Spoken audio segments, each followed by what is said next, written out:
पैसे जोडण्यापेक्षा, पुरस्कार जोडण्यापेक्षा माणसं जोडणं हे माझा आवडता छंद आहे. तो आणि केस सोडून दाखवते, एवढे लांब केस वगैरे. तर मॅडम एवढे केस कसे काय, आमचे तर आत्ताच गळतात, तुमचे ह्या वयात कसे असं. तर मी त्यांना तेच सांगते की सुखी राहा, आनंदी राहा, दुसऱ्यांना मदत करा. म्हणजे कसं की आपोआप तुम्हाला ती प्रेरणाही मिळते.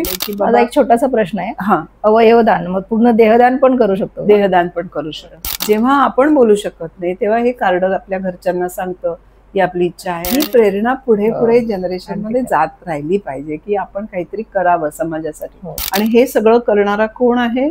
एक अपंग व्यक्ती आहे. तर त्यांचे अवयव आपल्याला उपयोगाला येतात. जे निदान 8 व्यक्तींचं जीवन वाचतं आणि 36 लोकांना असा प्रकारचा वेगवेगळ्या प्रकारे आपण मदत करू शकतो. जी फॅमिली कुठे विचार पण करू शकली नसती की फॉरेनला जायचंय किंवा काय, आज त्यांचे आई वडील तिथे जाऊन आले. तर एखाद्याने हे वाचायला घेतलं की त्याला त्याची बुद्धीवर परिणाम हा झालाच पाहिजे की मला हे केलंच पाहिजे. लगेचच्या डब्यामध्ये आम्ही बसलो होतो आणि त्याचबरोबर दुसऱ्याही माणसाचा ऍक्सिडेंट झाला होता. त्या माणसाला पण तिथेच ठेवलं होतं, यालाही तिथे ठेवलं होतं आणि त्या माणसाने आमच्या डोळ्यासमोर प्राण सोडले. नमस्कार मंडळी, गृहस्वामिनीमध्ये आज आपण भेटणार आहोत डॉक्टर अलका नाईक यांना. एक महिला काय काय करू शकते त्यांच्याबद्दल तुम्ही ऐकणार आहात आणि तुम्हाला लक्षात येईल की एक महिला काय काय करू शकते ते. थोडक्यात त्यांची माहिती तुम्हाला मी सांगते. डॉक्टर अलका नाईक महाराष्ट्राचा सन्माननीय कर्तव्यम प्रेरणा पुरस्कार मिळवणाऱ्या डॉक्टर अलका नाईक या प्राध्यापिका, प्रशासिका, पत्रकार, संपादिका, लेखिका, कवयित्री, समाजसेविका व काउन्सिलिंग सायकॉलॉजिस्ट आहेत.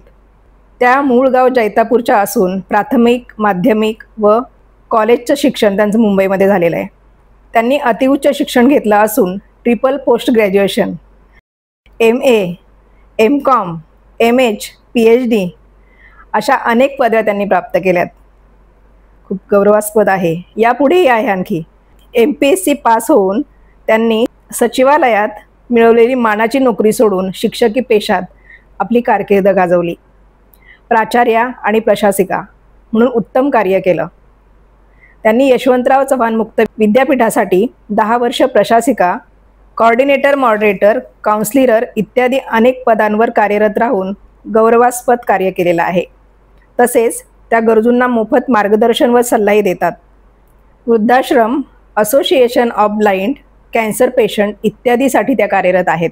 तसेच त्यांनी अनेक पदे भूषवली आहेत.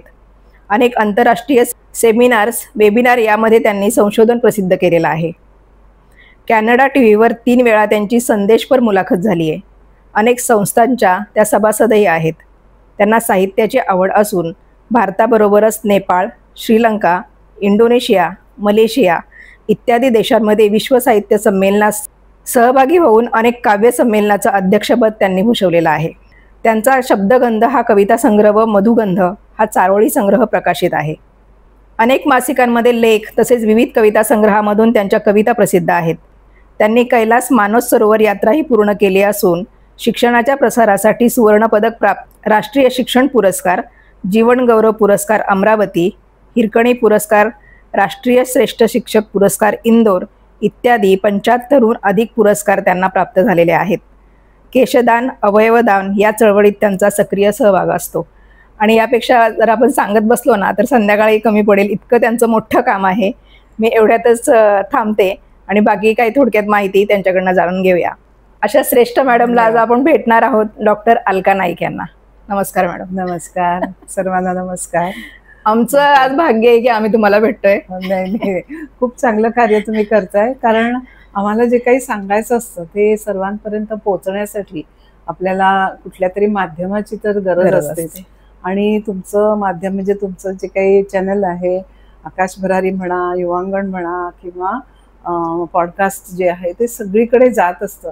त्यामुळे मला जे सांगायचं असतं ते एखाद्या कार्यक्रमात मी 200-300 असं करत करत आजपर्यंत म्हणजे ह्या अवयवदानाच्या चळवळीसाठी मी 10,000पेक्षा जास्त लोकांना अशी पत्रकं आणि कार्ड वाटतच आले. हा जो विषय मी घेतलेला आहे आता, तर त्याच्याविषयी आपण नंतर परत सविस्तर बोलूच. पण ते सहज शक्य होत नाही जेवढं तुमच्या माध्यमातून होतं. हा. त्यामुळे मी तुमची आभारी आहे की तुम्ही आज इथे आलात. आणि बरेच दिवस आपलं चाललं होतं की करायची मीटिंग, पण ते होत नव्हतं. तर आज चांगला दिवस आलाय म्हणून मी म्हटलं खूप धन्यवाद तुमचे दोघींचेही. आणखीन एक मी विसरून जाईन नंतर करेक्शन, ही माहिती जी दिलेली ती जुनी माहिती आहे. अच्छा. पण त्यामध्ये म्हणजे पुरस्कार आता 100च्या वरती गेले, त्यानंतर मी काही मोजलेच नाहीत आता. आणि बरेच पुरस्कार असे इथेही दिसत आहेत. पण त्या पुरस्कारापेक्षा जसं तुमच्यासारख्या मैत्रिणी ज्या आपल्या कौतुकाने आपल्याला विचारतात, बोलतात, इंटरव्ह्यूसाठी येतात. कारण कसं असतं की महिलांना प्रोत्साहित करणं हे फार महत्वाचं असतं. आणि आज मी अशा इतक्या मैत्रिणी जोडल्या आहेत, म्हणजे कुठेही जा, महाराष्ट्रभर कुठेही गेलं तरी सुद्धा माझ्या मैत्रिणी जोडलेल्या आहेत. आणि ह्याचा मला आनंद होतो की पैसे जोडण्यापेक्षा, पुरस्कार जोडण्यापेक्षा माणसं जोडणं हे माझा आवडता छंद आहे तो. आणि म्हणून माझे दिवसभर ते चालूच असतात, फोन वगैरे सुद्धा. आणि जसं ते सायकोलॉजिस्ट म्हणून तुम्ही म्हटलं की मेंटल हेल्थवरती मी बोलते. आणि बऱ्याच जणांना असे काही प्रॉब्लेम्स असतात, म्हणजे डिप्रेशन केसेस स्पेशली जे असतात त्यांना मी कधीही म्हणजे प्रायोरिटी त्यांना देते. आणि कुठल्याही वेळेला, अगदी म्हणजे सुसायडल अटेम्प्ट असेल तर रात्रीच्या वेळेला सुद्धा मी फोन अटेंड करते. आणि त्यांना किती जसं शक्य असेल तसं त्यांच्यासाठी मी कार्य करते. आणि यासाठी मी कुठल्याही प्रकारची फी घेत नाही. सगळ्या कार्यक्रमांना कुठे कुठे जात असते, पूर्ण महाराष्ट्रभर स्वखर्चाने फिरत असते, कुठल्याही प्रकारचं मानधन घेत नाही. आणि त्याच्यात मला एक आनंद आहे. आणि म्हणून मला नेहमी मैत्रिणी जसं म्हणतात की बाबा एवढ्या वयात, म्हणजे आज मी 65 आहे, 65 झाली तरी तू एवढी सगळीकडे फिरते, प्रवास करते, कसं काय, आज इथे उद्या तिथे. माझी भावंडंही विचारतात.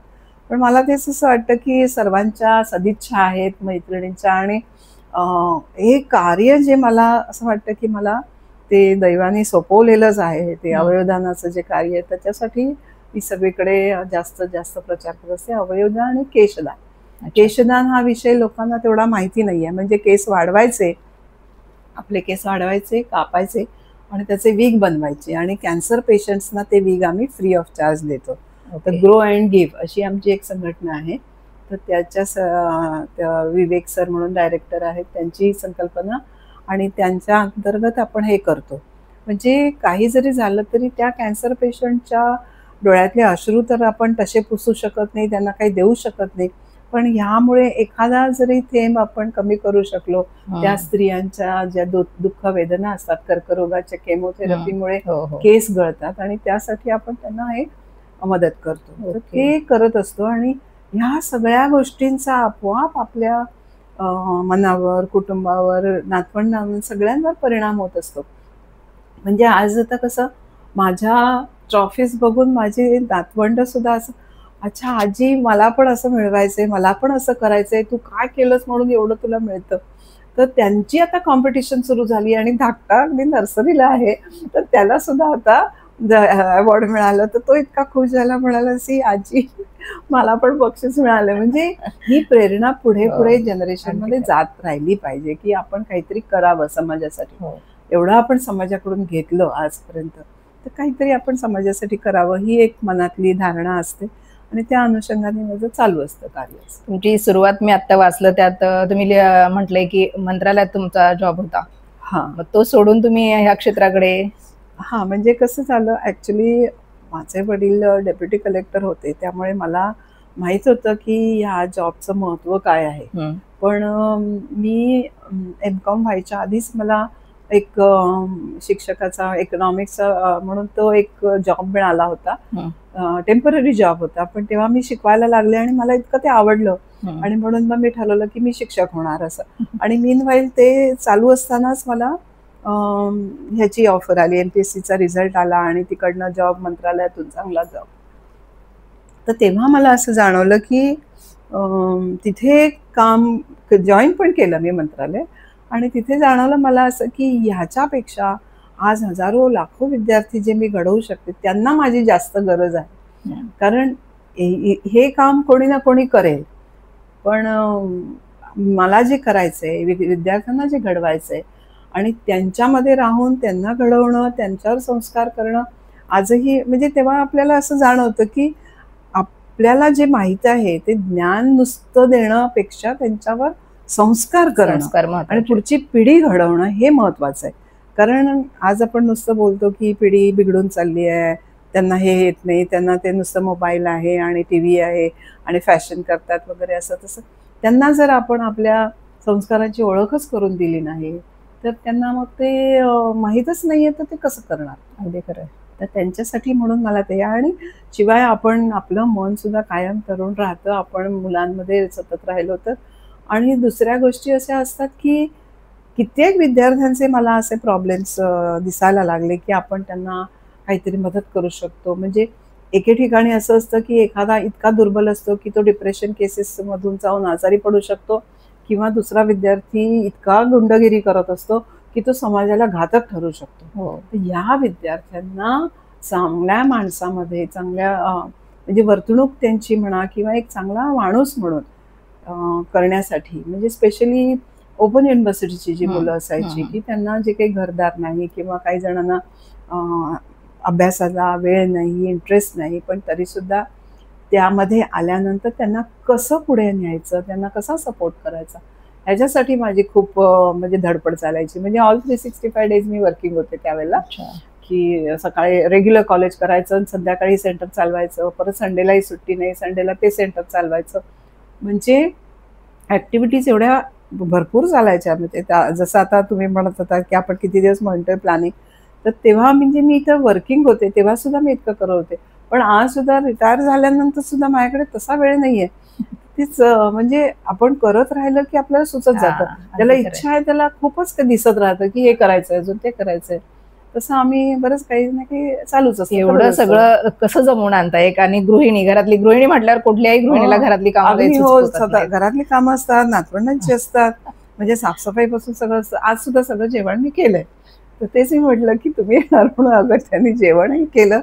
कारण कसं असतं की एरवी तर मुद्दाम तुम्ही येत नाही, आणि अजूनही मी रेग्युलर जेवण वगैरे करते. पण नेमकं आता कसं झालंय, कामवाली गेली आहे गावाला, तिचे वडील आजारी आहेत त्याच्यामुळे ती नाहीये. पण तरी सुद्धा आपल्याला जर इच्छा असेल आपण काही करू शकतो. जसं आपल्या जमेल प्रेमाने आपण 4 घास खाऊ घातले, आपल्या मैत्रिणी आहेत किंवा कोणीही असेल तरी आपल्याला असं वाटतं की बाबा काहीतरी आपण केलं असं. तर ते म्हणजे छोट्या गोष्टीत सुद्धा आनंद शोधायचा. अगदी म्हणून आपण हॅपी राहू शकतो. तसं मला सगळ्या जणी विचारतात, म्हणजे कार्यक्रमात जेव्हा मी सांगते केशदान करायचे, नवी केस सोडून दाखवते, एवढे लांब केस वगैरे, तर मॅडम एवढे केस कसे काय, आमचे तर आत्ताच गळतात, तुमचे ह्या वयात कसे, असं. तर मी त्यांना तेच सांगते की सुखी राहा, आनंदी राहा, दुसऱ्यांना मदत करा. म्हणजे कसं की आपोआप तुम्हाला ती प्रेरणाही मिळते आणि ते ब्लेसिंग्सही मिळतात, त्यांचे आशीर्वाद असतात, ते सगळं होत राहतं. तर कधीही कोणालाही आपल्याला गरज लागू शकते. तर आत्ता सुद्धा म्हणून मला थोडासा वेळ झाला. आता एक केस मला फोन आला होता, तर त्यांनी ते फोन केला होता, मग त्यांना मला सांगावं लागलं की थांबा जरा मी नंतर फोन करते. कारण कुठल्याही वेळेला कोणाला गरज असू शकते. म्हणजे डिप्रेशन केसेस असतात, सुसायडल अटेम्प्ट्स असतात, त्या मी पूर्ण रात्रभर बोलत राहते त्यांच्याशी, फोनवर पण किंवा प्रत्यक्ष भेटून. पण अशा वेळेला असं रात्री प्रत्यक्ष भेटणं शक्य नसतं, किंवा जे लांब आहेत, म्हणजे इंटरनॅशनल लेवलला सुद्धा आपण काम करतो ना, तर त्याच्यात मध्ये कसं ते ऑनलाईनच असतं. तर मग ते आपण जर आता डिप्रेशन केस सांगताय म्हणते, नेमकं काय असतं, काय प्रॉब्लेम असतात त्यांना? प्रॉब्लेम बऱ्याच प्रकारचे असतात. म्हणजे कसं आहे की एक बेसिकली मला असं वाटायचं की त्या शाळा कॉलेजचे विद्यार्थी जे आहेत तर त्यांना बिफोर आफ्टर एक्झाम असतं डिप्रेशन, म्हणून मी त्यांच्यासाठी सुरू केलं काम. आणि मग कॉलेजमध्ये मी रेग्युलर माझी लेक्चर संपली की फ्री पिरियडमध्ये मी काउन्सिलिंग सेशनला बसायचे. आणि म्हणजे मला ते प्रिन्सिपलनी त्यांनी पण त्यावेळेला सांगितलं की तुझ्याकडे इतकी चांगली क्वालिटी आहे, मग त्याच्यावरती म्हणून मी आणखीन मास्टर्स केलं. मास्टर की आपल्याला अधिक ज्ञान मिळावं त्याच्यासाठी, म्हणून ते करत गेले. तर असं शिक्षण पुढे पुढे चालू राहिलं. मग PhD करताना सुद्धा मला त्याचा उपयोग झाला.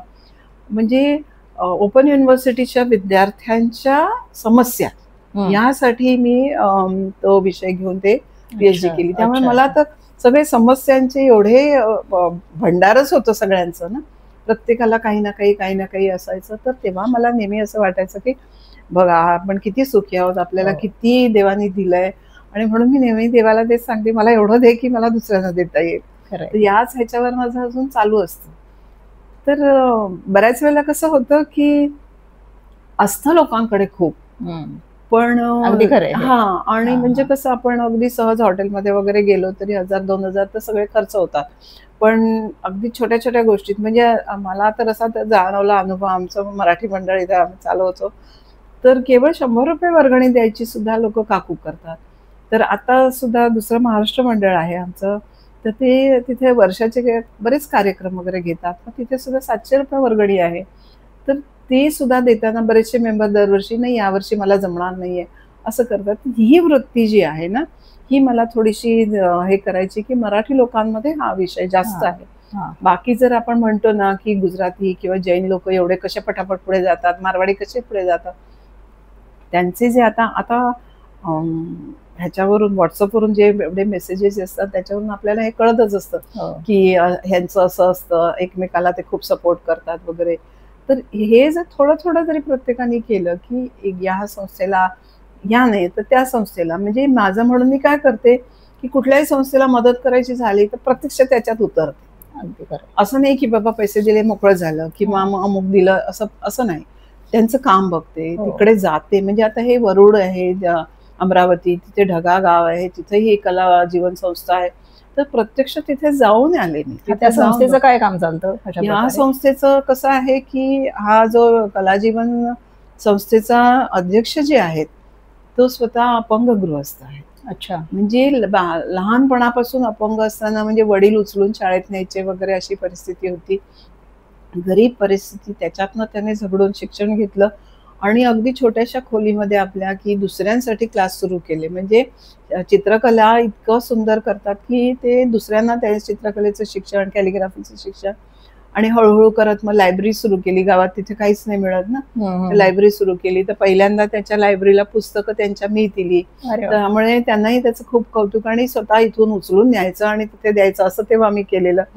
तसंच चित्रकलेच्या स्पर्धा घेणं, UPSC MPSCच्या विद्यार्थ्यांना मार्गदर्शन शिबिरं लावणं, असं सगळं कार्य चालतं. त्याचबरोबर विविध व्यक्ती ज्या समाजात काही ना काही करतात आहे, काम आहे, त्यांना सन्मानित करणं. त्या संस्थेच्या अंतर्गत शिक्षण दिलं जातं का? आणि शिक्षणही, म्हणजे आता कसं तिथे छोटी छोटी मुलं आहेत गावामध्ये, तर त्यांना शिक्षणासाठी लांब जावं लागतं. मग आता तिथे आम्ही हे सुरू केलंय की स्वामी विवेकानंद मानवता गुरुकुल सुरू केलंय. म्हणजे तिथे त्यांना शिक्षण घेता येतं. पण मग आता तिथे त्यांना बेंचेस नव्हते, फळा नाही, कम्प्युटर नाही. मग आता एक एक वस्तू आम्ही जमवतोय. छान उपक्रम तर ते एक एक बेंचेस देणं किंवा काय जसं जमेल तसं आम्ही ते करतोय. आणि त्या ठिकाणी राहून तिकडच्या शिक्षकांना, म्हणजे तिकडच्या व्यक्तींना आपण शिक्षक म्हणून देतोय काम, तर त्यांनाही रोजगार प्राप्त होतो. त्याचबरोबर त्या शाळेमध्ये मी आता शिलाई मशीन पण डोनेट केले आहेत. म्हणजे मग तिथे महिला उद्योजिका केंद्र सुद्धा सुरू केलं आपण. आणि हे केंद्र करण्याचा 2 पर्पज आहेत. एक तर तिकडच्या महिलांना सक्षम करणं, आणि त्याचबरोबर या महिलांची मुलंही शाळेत येतील. एरवी काय असतं, महिलांना मग कुठे कामावर गेलं की मुलांना कुठे ठेवायचं, मग इथे मुलं शिकतील, बायका कमावतील, आणि मग गावाचाही विकास होईल. हा एक उद्देश आहे, म्हणून हे चालू आहे. सर्वसमावेशक म्हटलं तरी चालेल.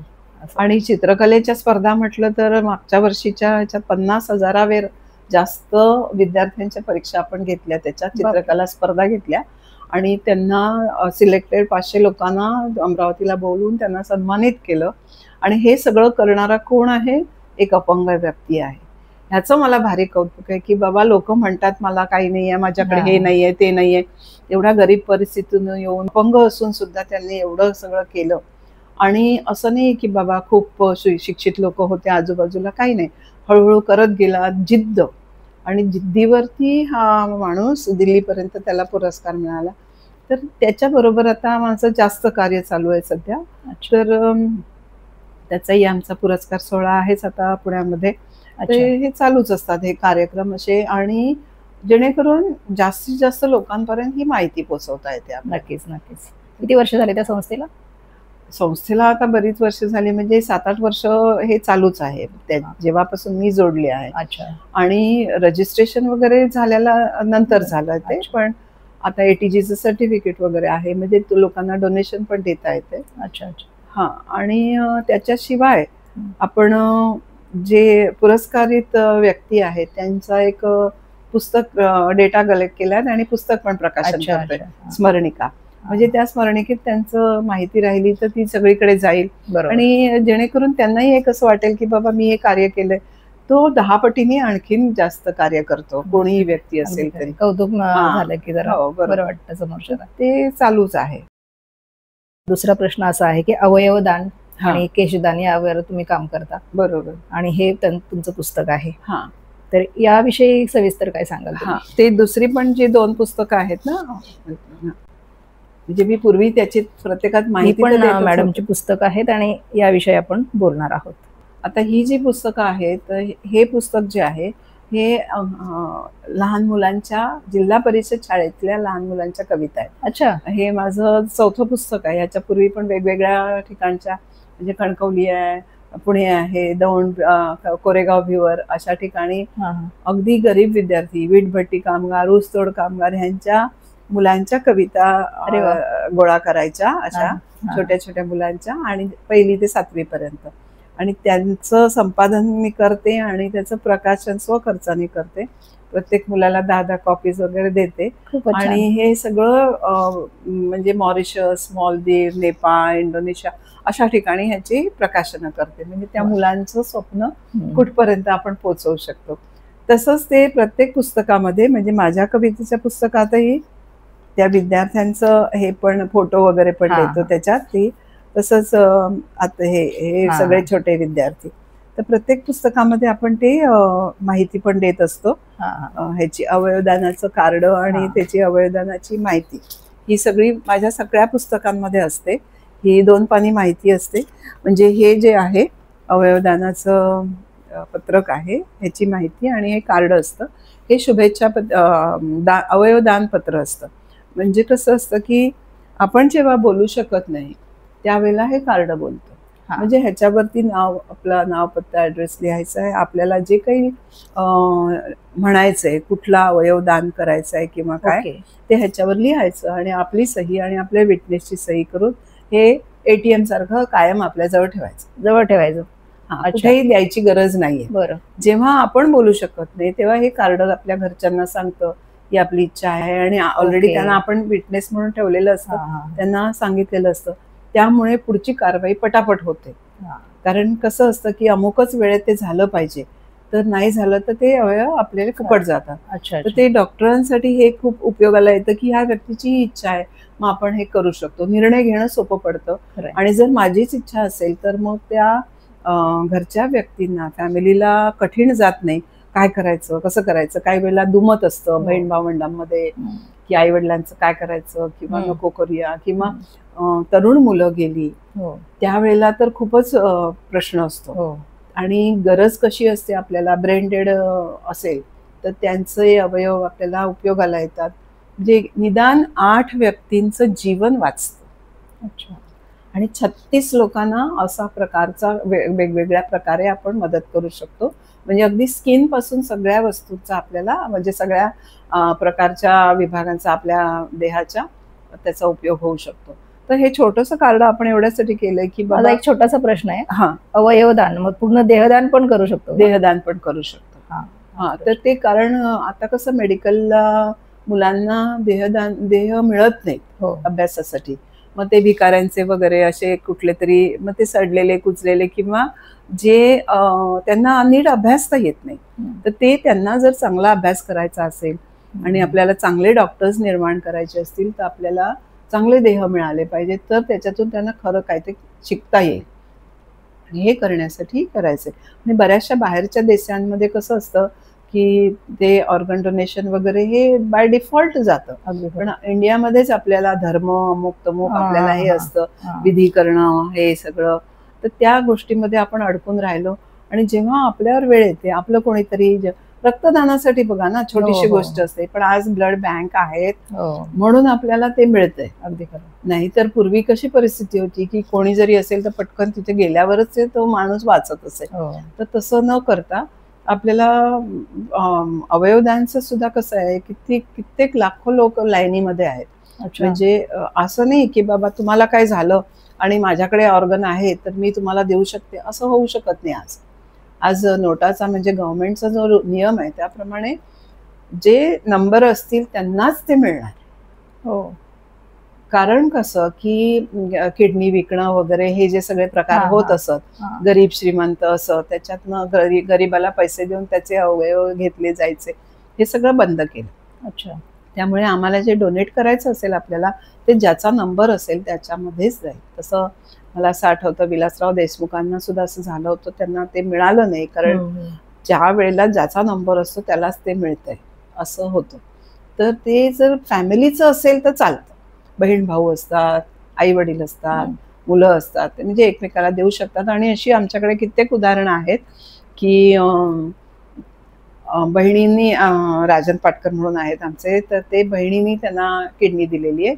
आज 10-15 वर्ष झाली त्यांचं दोघांचंही आयुष्य चांगलं आहे. म्हणजे ती पण एक किडनीवर आहे, त्यांची पण एक किडनी आहे. म्हणजे ते मॅच व्हायला लागतं व्यवस्थित. आणि हे सगळं कार्य हे नर्मदा किडनी फाउंडेशन तर्फे ते करतात. ओके. तर अशा गोष्टी होतात, काही काही वेळेला ते फेलही होतं, पण जर ते सुटेबल असेल तर ते आपण तसं ते करू शकतो.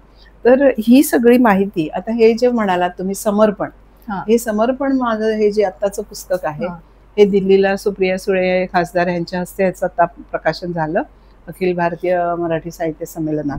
अच्छा. आणि त्यांनी पण तेच म्हटलं की अशा प्रकारचं पुस्तक अजून मी पाहिलं नाहीये. आणि जसं अविनाश महाराज आहेत आपले मुंबईत, त्यांनी पण म्हटलं की अशा प्रकारचं पुस्तक नाही. म्हणजे कसं आहे की फक्त माहितीपर पुस्तक असतं, तसं असतं, किंवा फक्त कवितांचं किंवा कशाचं, पण याच्यामध्ये अवयवदानासंबंधी माहिती आहे, त्याच्यामध्ये मुख्य कथा आहे आणि दीर्घकथा एक आहे, त्याच्यानंतर बाकीच्या छोट्या छोट्या कथा आहेत आणि कविता आहेत. म्हणजे सर्व अवयवदानासाठीच आहे. तर एखाद्याने हे वाचायला घेतलं की त्याला त्याची बुद्धीवर परिणाम हा झालाच पाहिजे की मला हे केलंच पाहिजे, कारण त्याच्यामध्ये अशी उदाहरणं दिलेली आहेत. आणि ह्या सगळ्या गोष्टी समाज परिवर्तनासाठी फार गरजेच्या आहेत. आणि म्हणून ही पुस्तकं मी, म्हणजे जशी माझी सगळीच पुस्तकं मी जिथे जाते तिथे देते. आणि त्याचं सुद्धा, या पुस्तकाची किंमत सुद्धा मी 1 रुपया ठेवलेली आहे. आणि तसं सगळं ॲमेझॉनवरही, मलाही 50 पुस्तकं द्या. ॲमेझॉनवरती हे आहे, उपलब्ध पण आहे. म्हणजे हे देशभर सगळीकडे जगभर आता जात आहे. पण ही खूप चांगली गोष्ट होईल की जर हे, आता काही जणांनी मला ते ट्रान्सलेशनसाठी सुद्धा मागितलंय की हे आता मराठीत आहे, तर आम्ही आता हिंदी आणि इंग्लिश मध्ये करूया. आता याच्यात एकच एक शेवटची हिंदी कविता टाकली आहे, पण बाकीचे सगळे हे आहे मराठी.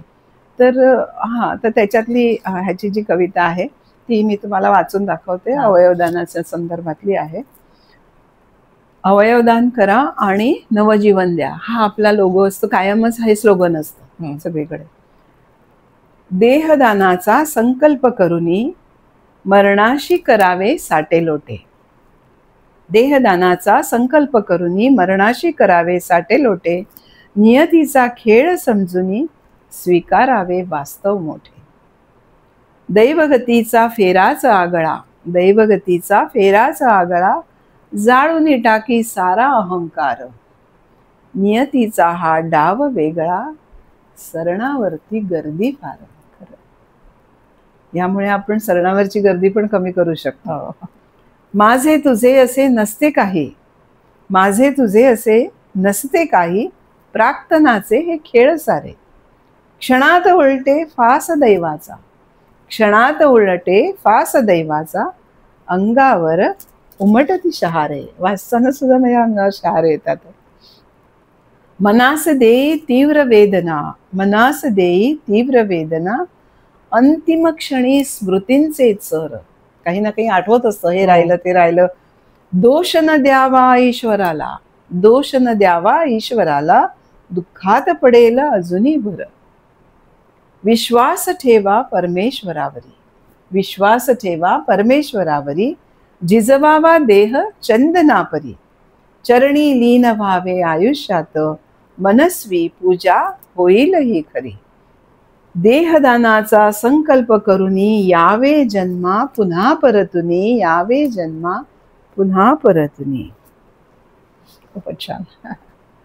म्हणजे कसं की प्रत्येकाला काहीतरी त्यातनं बोध घ्यावा, संदेश जो मला द्यायचा आहे की आपण समाजासाठी काय करावं. नाहीतर एवढंसं लागलं तरी आपण जपतो त्या जीवाला आणि मृत्यूनंतर त्याची राख करून राख टाकणे. मिळवते. तर ते न करता आपण काहीतरी समाजासाठी हे करावं. मीही तुमच्या बरोबर आहे या कार्यामध्ये. खूप चांगलं मला आहे. फक्त प्रसार जेवढा करता येईल तेवढा मी करू शकते. जास्त हो, काय बरोबर. हो, प्रत्येकाला जे करता येईल ते करावं असं नाही मला तुम्ही वाटतं. प्रत्येक ह्याच्यामध्ये हे जरी दाखवलं हां, हां. किंवा इथे असं कुठेतरी ठेवलं हां. आणि हे असं की आम्ही हे पण नक्की, करतो, नक्की. हे याची माहिती घ्या किंवा हो. करा, तर तेही आपल्याला करता येतं. बऱ्याच वेळेला कसं असतं की लोकांना माहीतच नसतं, त्याच्यामुळे मग ते कळत नाही आणि म्हणूनच ते होत नाही. आता ते सांगितल्यानंतर ते कळतं. आणि इव्हन जरी नुसतं पुस्तक दिलं ना तरी लोक काही ते वाचत नाही. बरोबर आहे. हो. पण जेव्हा मी बोलते आणि त्याच्याबद्दल हो. सांगते तेव्हा ते कळतं की असं आहे आणि असं करू शकतो. तर त्याच्यासाठी मी प्रत्येक ठिकाणी जाते अगदी. आणि हे सांगत राहते. तर अशा प्रत्येक पुस्तकामध्ये तुम्ही तुमच्या पॉडकास्टला वगैरे इथे सुद्धा असं साईडला हे तुम्ही जरी ठेवलं ना की हे नुसतं स्लोगन तेवढं जरी ठेवलं तरी चालेल. आणि मग लोकांना कसं कार्ड हवी असतात, काय असतात, तर काही ठिकाणी कसं असतं की कार्ड नाही आहे, मग आम्ही कसं करणार. काही नाही, ह्याचा तुम्ही फोटो पाठवा. त्यांनी फोटो झेरॉक्स करून हे करायचं. हे कशासाठी आहे, केवळ आपल्या घरच्यांना आपली इच्छा माहीत पाहिजे. बरोबर, त्यासाठी कधी कधी काय होतं, ऍक्सिडेंट होतो, कुठे दुसरीकडे असतात लोक, पोचेपर्यंत माणूस गेलेला असतो आणि घरची लोक जाण्यापर्यंत वेळ लागतो. तेव्हा जर हे असेल खिशामध्ये तर डॉक्टरांना कळतं की बाबा हे असं आहे, आपण ह्याचा वापर करू शकतो. यासाठी कार्ड हे कायम जवळ ठेवायचं आणि ह्याच्यावर आपल्या फिटनेसची सही केलेली असली मग ते काही कठीण जात नाही. फक्त आता प्रत्येक गोष्टीला प्लस मायनस पॉईंट असतात. काही ठिकाणी त्याचं मिसयूज होईल काय वगैरे पण प्रश्न असतो किंवा मग असं आम्हाला आमचे विधी करायचे असतात, त्याच्यामध्ये काही आपला बाधा येत नाही, आपण आपलं करायचं. आता एरवी सुद्धा माणूस गेल्यानंतर 10 दिवस जे आपण म्हणतो, 10-12 दिवस आपण फोटो ठेवूनच करतो ना. तसंच आहे. त्या माणसाची काय इच्छा होती आणि कोणाला तरी डोळे मिळाले, कोणाला तरी हे. आता मी नेहमी तेच म्हणते, मला नेहमी जेव्हा सगळे सांगतात तुमचे डोळे खूप छान आहेत बरं, म्हटलं माझ्या नंतरही ती राहणार आहेत. म्हणजे कसं असतं की कोणाला तरी आपण जीवनदान देतोय असं होतं ना, ज्याला दिसू शकत नाही किंवा काय असं अशा बाबतीत. आणि जे ते ज्याला त्याला मला वाटतं हे काम तुम्ही बऱ्याच वर्षापासून करताय. कारण आपण पहिल्यांदा भेटलो त्यावेळेस पण तुम्ही मला पुस्तक आणि त्यावेळेस माहिती सांगितली. त्यावेळेला माझं हे पुस्तक नव्हतं आलं, हे आता यावर्षी आता केलं. कारण मला ते जाणवलं की ह्याची जास्त गरज आहे की नुसतं माहिती पत्रक देऊन ते पुरेसं होत नाहीये. आणि जेव्हा मी अनाऊन्स केलं की बाबा ही पुस्तकं टेबलवर ठेवलेली आहेत, ती पण तुम्ही घेऊ शकता, तर म्हणजे आणि त्याची किंमत ₹1 आहे. म्हणजे एरवी मी तर फ्रीज देते सगळ्यांना, पण ₹1 म्हटल्यावर त्यांना मी काहीतरी विकत घेतलं असं करायला, म्हणून बऱ्याच जणांनी गर्दी केली आणि जेवढी पुस्तकं होती तिथे सगळी संपली. तर का ते त्यांनी वाचावं, समजावं, आणि म्हणून मी त्याच्यासाठी प्रयत्न करत असते कायम. खूपच छान काम आहे तुमचं मॅडम, खूपच मोलाचं काम करताय. हे सगळं करायला तुम्हाला प्रेरणा कुठून मिळते? सगळ्यात पहिली प्रेरणा म्हणजे स्वतः. माझ्या वडिलांनी आम्हाला नेहमी शिकवलं की आत्मविश्वास असेल तर आपण काहीही करू शकतो. दुसरं असं आहे की माझा जन्म आहे दुर्गाष्टमीचा. अरे वा. आणि ते म्हणजे, आणि माझं नाव अलका ठेवलं त्यांनी. त्याच्यात म्हणजे कसं आहे की प्रत्येकाला काहीतरी करायची प्रेरणा स्वतःकडूनच मिळते आणि ती दुसऱ्यांना देत असते ते. आणि कसं आहे की जर डोळे उघडले आपण तर आपल्याला दिसत जातं की हे इथे आहे, असं आहे. जसं गृहिणीला कसं मार्केटमध्ये गेल्यानंतर हे ही भाजी, ती भाजी, ही फळं सगळीकडे नजर असते, तसंच समाजामध्ये आपल्याला जर आहे, अरे ह्याच्यासाठी आपल्याला हे करता येईल, त्याच्यासाठी ते करता येईल. आता त्या दिवशीच्या एका कार्यक्रमात इथे जेव्हा आपला रामनवमीचा कार्यक्रम होता तेव्हा मला तिथे बोलवलं होतं आणि तिथे मी लवकर पोचले होते. पाहुणे जरी असले तरी मी नेहमी वेळेवरच जाते. तर तेव्हा तिथे एक एवढासा मुलगा आला होता, 3रीतला काहीतरी होता, 3री-4थीतला. तर तो लांबून आला होता, हनुमान रोडवर एकटाच आला होता आणि तो कुठल्या तरी गाण्यावर असा ताल धरत होता. तर मी लगेच म्हटलं त्याला, तू काय? तर कुठून शिकला आहे? तर माझ्या आजोबांकडून शिकलो वगैरे असं.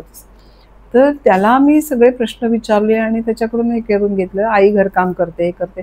तर लगेच मी त्याला सांगितलं की माझा नंबर घे, आईला सांग मला फोन करायला, तुझं तबल्याचं सगळं शिक्षण मी करणार पुढे. अरे वा. हां, तसं मी कॉलेजला असताना आमच्याकडे 12वीला विद्यार्थी होती, विद्यार्थिनी माझी रेखा करपे म्हणून. तर तेव्हा तिचं सुद्धा शिक्षण म्हणजे गरिबीमुळे शिक्षण बंद करून मग तिला नोकरीला लावायचं असं चाललं होतं.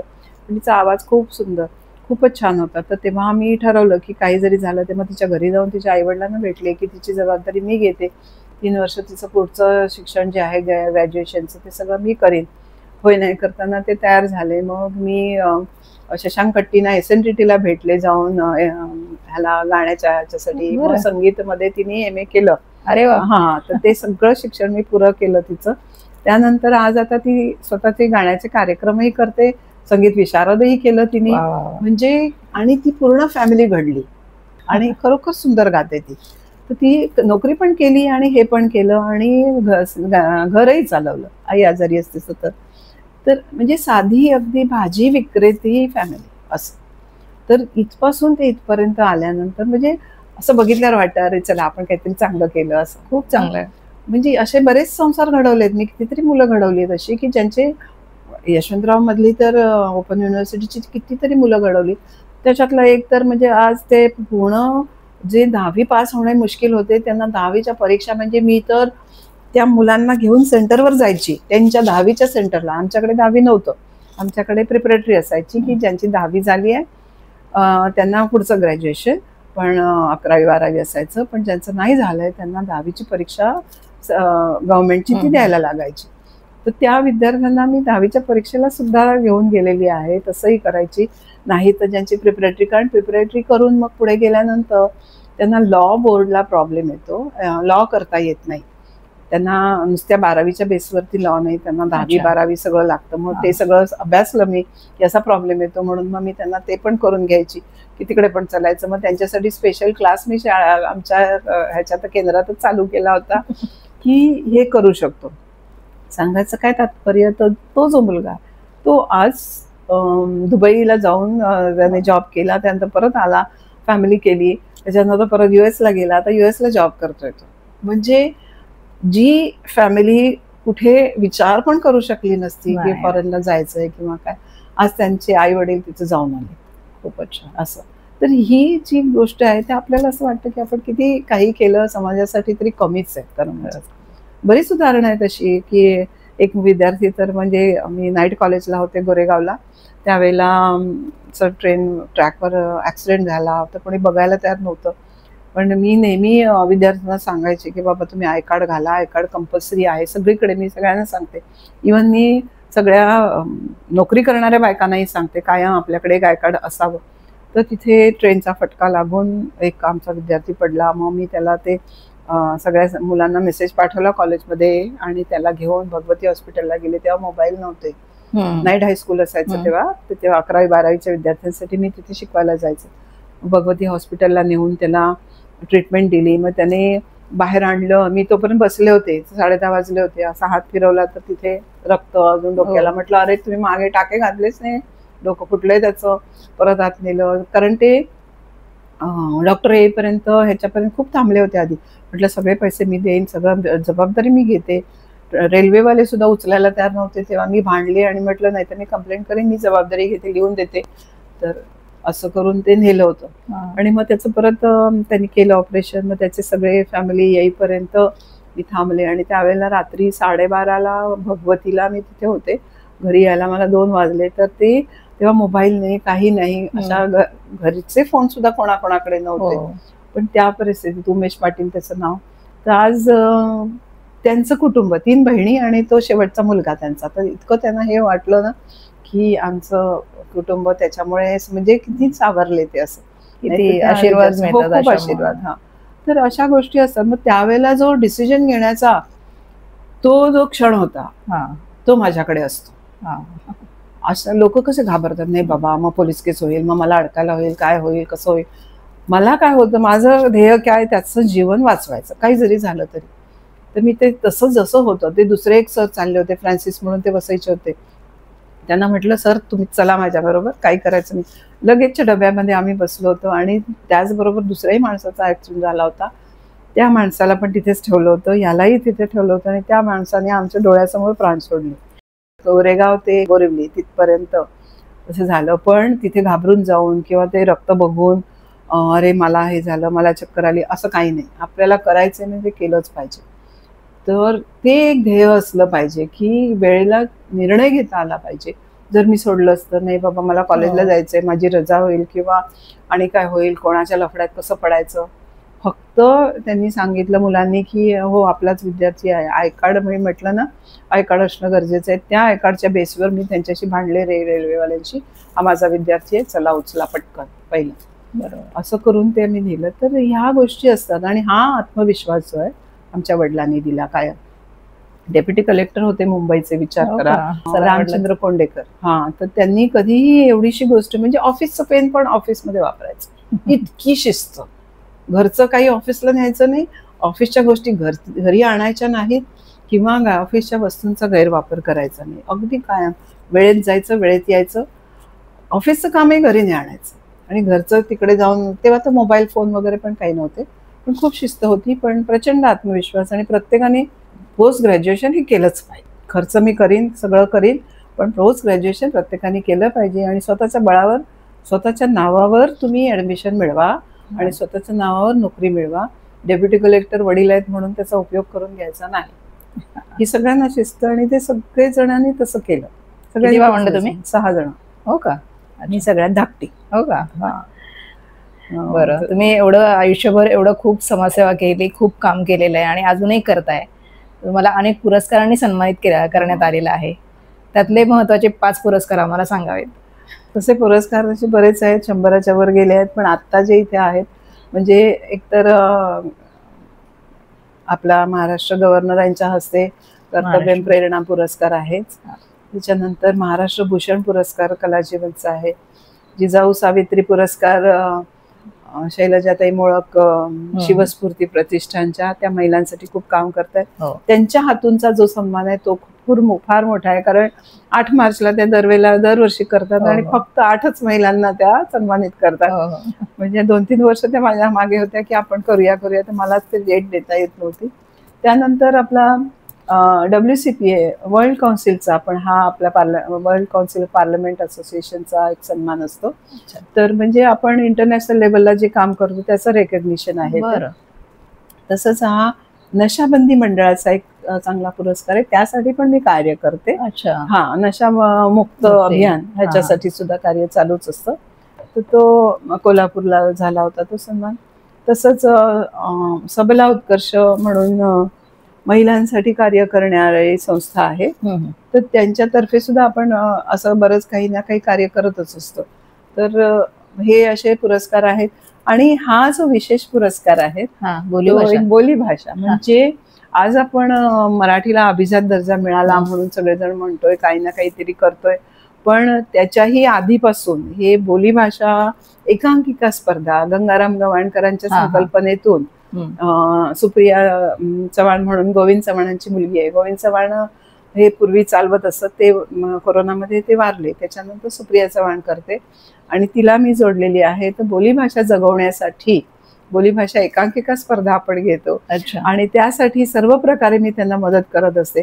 तर सर्वांनी म्हणजे मी ज्याला त्याला सांगते की तुम्ही आपली जी ओरिजिनल भाषा आहे ती मुंबईत आल्यामुळे घाबरून जाऊन नाही बोलायची किंवा असं करू नका. तुम्ही तुमची बोलीभाषा जपा आणि त्याला जतन करा, वाढवा आणि ती समाजापुढे आणा. म्हणून आम्ही आता काव्य संमेलनं घेताना सुद्धा बहुभाषिक काव्य संमेलनं घेतो. त्यामध्ये सर्व भाषा म्हणजे अहिराणी आणि ह्याच्या विदर्भातल्या सगळ्या बऱ्याच टप्प्याटप्प्याला जशा भाषा बदलतात तशा आपण कोकणी आहे, मालवणी आहे, तशा या ज्या भाषा आहेत त्याच्यातही आपण करतच असतो. खूपच छान. जसं जैतापूरचा सुद्धा मी मोठं संमेलन घेतलं.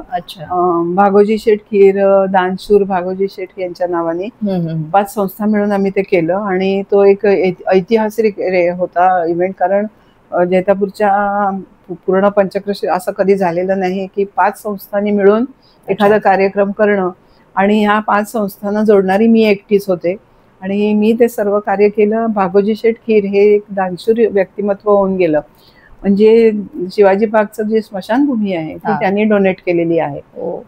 बरंच कार्य त्यांनी, म्हणजे तो 9 एकराचा भूखंड त्या काळी केला त्यांनी. तर असे जे आहेत दानशूर व्यक्तिमत्व त्यांच्यासाठी आमचं कार्य चालू आहे. त्यांचाही फोटो माझ्या पुस्तकात आम्ही छापते. तसंच काळभोर सरांना पण मी अर्पण करते बऱ्याच वेळेला, कारण काळभोर सरांच्यामुळे आपल्याला आज हे नवोदितांसाठी साहित्य संमेलन वगैरे आपण करत असतो. तर राजकुमार काळभोर अखिल भारतीय मराठी साहित्य परिषदेचे संस्थापकीय उपाध्यक्ष तेव्हा होते. आता ते नाही आहेत, पण आता शरद गोरे सर आहेत, ते सर्व कार्यभार पुढे पुढे त्यांचा विस्तृत करत आहेत. आणि आता इथून पुढे आपल्याला ते संमेलन चालूच असतात. दिल्लीपर्यंत पोहोचलो आम्ही. दिल्लीला त्यांनी नेलं होतं माननीय शरदचंद्र पवार. त्यांनी एक स्पेशल ट्रेन केली होती. त्या ट्रेनमध्ये 1200 साहित्यिक. हो का? आणि प्रत्येक डब्यामध्ये एक संमेलन असं चालू होतं आमचं. आणि 2 दिवस 2.5 दिवस प्रवास चालू होता जाताना येताना. तर संपूर्ण त्यांनी त्या ट्रेनचं नियोजन केलं होतं.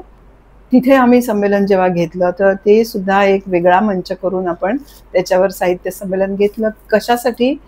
तर उपेक्षितांसाठी.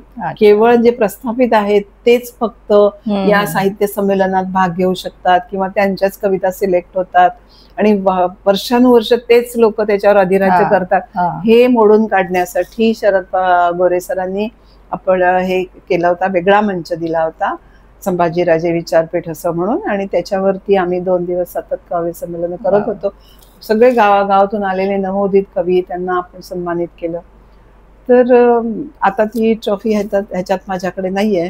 पण म्हणजे हा जो सन्मान आहे अखिल भारतीयचा, तो सुद्धा एक मोठा सन्मान आहे.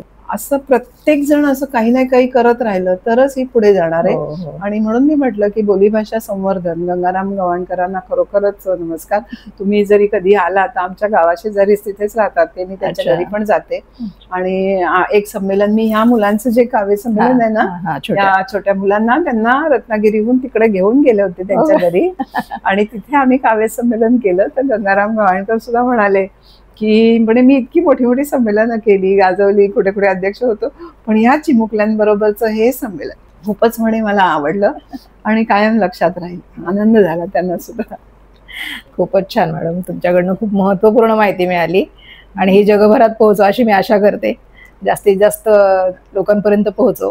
आणि हे समर्पण हे पुस्तकही मला फार आवडलं. हे जास्तीत जास्त लोकांपर्यंत पोहोचावं आणि जास्तीत जास्त लोकांनी हे खरेदी करावं आणि यावर विचार करावा असं मी म्हणेन. Amazon वरती आहे ते.